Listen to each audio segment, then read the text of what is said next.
Picture the British Museum in 1872. George Smith, a self-taught expert, pores over a broken clay tablet.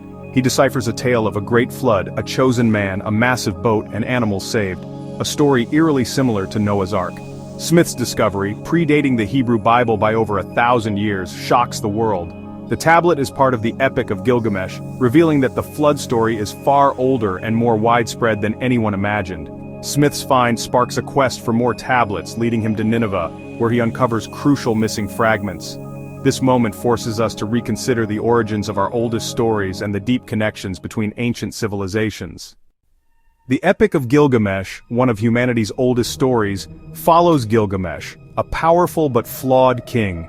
The gods create Enkidu, his equal, to challenge him. Their rivalry turns to friendship, and together they embark on legendary adventures. They defeat monsters and defy the gods, but their hubris has consequences. Enkidu is doomed to die. Gilgamesh, devastated by loss, sets out to find Utnapishtim, the only mortal granted immortality after surviving a divine flood. Utnapishtim recounts how the gods, annoyed by humanity, sent a flood to destroy all life, except for those he saved in a massive boat. This ancient flood tale, discovered by Smith, is the heart of Gilgamesh's quest for meaning. The story explores mortality, friendship, and the search for eternal life.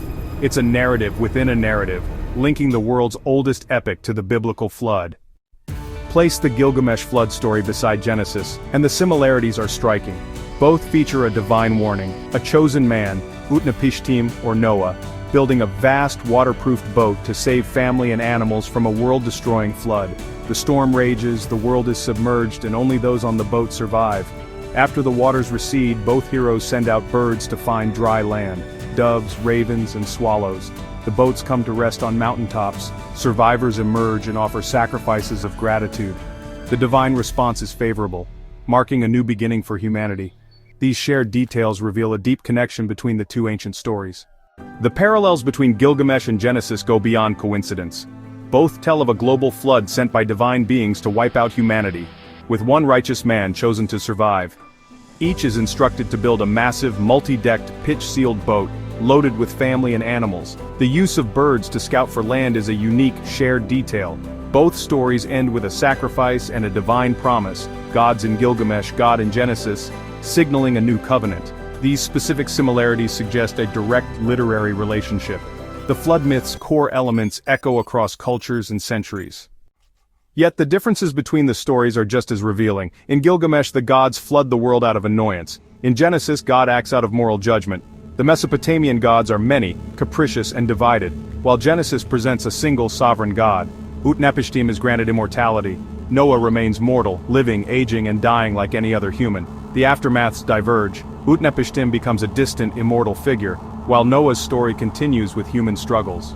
These contrasts reflect the distinct worldviews of Mesopotamia and ancient Israel. One sees the divine as unpredictable and fragmented, the other as just and unified. The flood stories are mirrors of their culture's deepest beliefs. These flood tales are more than myths, they're reflections of their civilizations. Gilgamesh's world is chaotic, shaped by unpredictable gods and natural disasters mirroring Mesopotamia's harsh environment. Survival depends on luck, and the favor of competing deities. Immortality is a rare, almost unattainable gift. Genesis, by contrast, is monotheistic and ethical. God's actions are just, and the flood is a response to human corruption. Noah's survival is due to righteousness, not chance, and the covenant of the rainbow promises order and hope.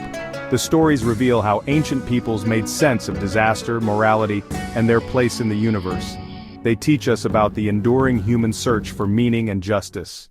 Did the Bible borrow from Gilgamesh? Most scholars say yes. The similarities are too precise to ignore. The Hebrews adapted a famous Mesopotamian story, reshaping it to express their own beliefs about God and humanity.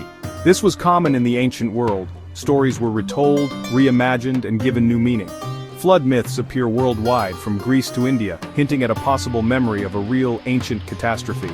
Some scientists point to massive floods in Mesopotamia or the Black Sea as possible origins. Whether rooted in history or imagination, the flood story endures, reminding us of our vulnerability and our hope for renewal.